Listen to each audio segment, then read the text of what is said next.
మొదలు కానున్న కొలువుల జాతర అంటూ చూస్తా ఉన్నాం.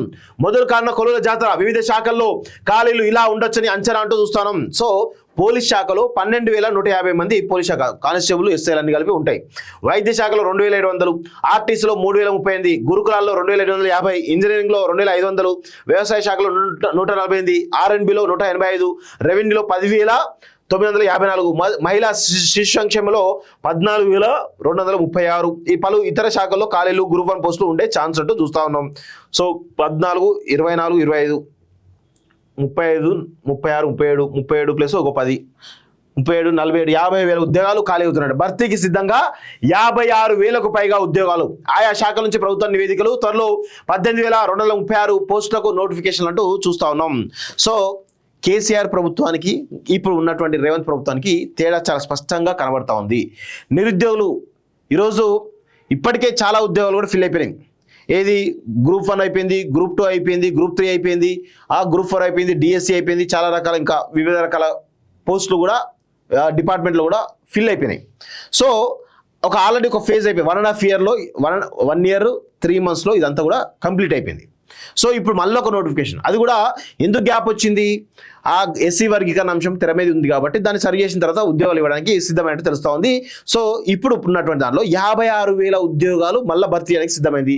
దానిలో అన్ని శాఖలకు సంబంధించినటువంటి పోలీస్ శాఖ నుంచి మొదలుపెట్టుకుంటే, వైద్య శాఖ, విద్యాశాఖ నుంచి మొదలుపెట్టుకుంటే, మహిళా శిశు సంక్షేమ, వ్యవసాయ శాఖ, అన్ని రకాల దానిలో 56,000 ఉద్యోగాలు ఖాళీ ఉన్నాయి. దానిలో మళ్ళీ ఒక గ్రూప్ 1 వస్తుంది, మళ్ళీ గ్రూప్ 2 వచ్చే అవకాశం ఉంది. ఇవన్నీ మిగతా ఉద్యోగాలు కూడా వచ్చే అవకాశం అయితే చాలా స్పష్టంగా కనబడతా ఉంది. సో నిరుద్యోగుల ద్వారా గమనించండి, ఈ ప్రభుత్వం ఏ విధంగా పనిచేస్తుంది, గత ప్రభుత్వం కేసీఆర్ ఏ విధంగా నిరుద్యోగులు అంటే ఇదేంది మరి వీళ్ళేమైనా కాంగ్రెస్ ప్రభుత్వం ఏమైనా సొంతంగా ఈ ఖాళీలు సృష్టిస్తుందా? గత ప్రభుత్వంలో కూడా ఖాళీలు ఉంటాయి కదా, మరి ఎందుకు ఫిల్ చేయలేదు? గత ప్రభుత్వంలో ఒక్క గ్రూప్ 1 కూడా వేయలేదు, నోటిఫికేషన్ వేయలేదు, ఒక గ్రూప్ 1 కూడా కంప్లీట్ చేయలేదు. మరి ఇది గమనించాలి కదా. ఉన్న నోటిఫికేషన్ అన్నీ కూడా అమ్ముకున్నారు, జాబులన్నీ అమ్ముకున్నారు. చూసినాం కదా, గ్రూప్ 1 టీఎస్పీఎస్సీ స్కామ్ పేరిట పెద్ద ఎత్తున సంవత్సరం పాటుగా ఉద్యమాలు జరిగినాయి. ఇక్కడ దానికి నాయకత్వం వహించేవారు ఇప్పుడు బీఆర్ఎస్ పార్టీలో ఉన్నటువంటి ఆర్ఎస్పీ నాయకత్వం వహించింది కదా. మరి ఇప్పుడు ఆర్ఎస్పీ ఎందుకు మాట్లాడతలేడు మరి ఆ గ్రూప్ 1 స్కామ్ గురించి, అప్పుడు ఉన్నట్టు స్కామ్ గురించి? సో ప్రభుత్వాలకి ఏ విధంగా తేడా ఉందో, కేసీఆర్కు రేవంత్ రెడ్డికి ఏ విధంగా తేడా ఉందో ఒక్కసారి నిరుద్యోగ సమాజం గమనించాల్సిన కోరుతాను. ఇప్పుడు ఒక కృత్రిమైనటువంటి నెగిటివిటీ ఉద్యమాన్ని తీసుకొచ్చే ప్రయత్నం బీఆర్ఎస్ పార్టీ, దానిలో ఉన్నటువంటి చిల్లరగాళ్ళు కొంతమంది చేస్తాను. కేటీఆర్ అని బ్యాచ్ తయారైంది, ఒక మాఫియా తయారైంది, డిజిటల్ మాఫియా పేరిట. వీళ్ళు కోట్లాది రూపాయలు వెచ్చించి కృత్రిమైనటువంటి నెగిటివిటీ తీసుకురావడానికి పలు వేదికలు ఏర్పాటు చేసుకున్నారు. యూట్యూబ్ ఛానల్ను, డిజిటల్ మీడియాను అన్నిటి కూడా ఏర్పాటు చేసుకొని పెద్ద ఎత్తున ప్రచారం చేస్తూ ఉన్నారు. దయచేసి నిరుద్యోగ సమాజం అంతా కూడా గమనించాలి.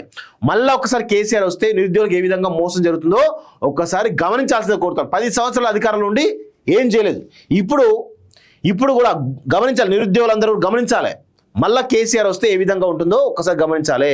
మనకు నిరుద్యోగులకు తీవ్రమైనటువంటి నష్టం జరుగుతుంది, నిరుద్యోగులు మోసం చేస్తారు వీళ్ళు. మళ్ళా ఆ విషయాల్లో అందరూ కూడా గమనించాల్సిందిగా నిరుద్యోగ సమాజాన్ని, ముఖ్యంగా ఎవరైతే అశోక్ నగర్లో ప్రిపేర్ అవుతున్నారో వాళ్ళందరూ కూడా గమనించాల్సిందే అని కోరుతా ఉన్నాను.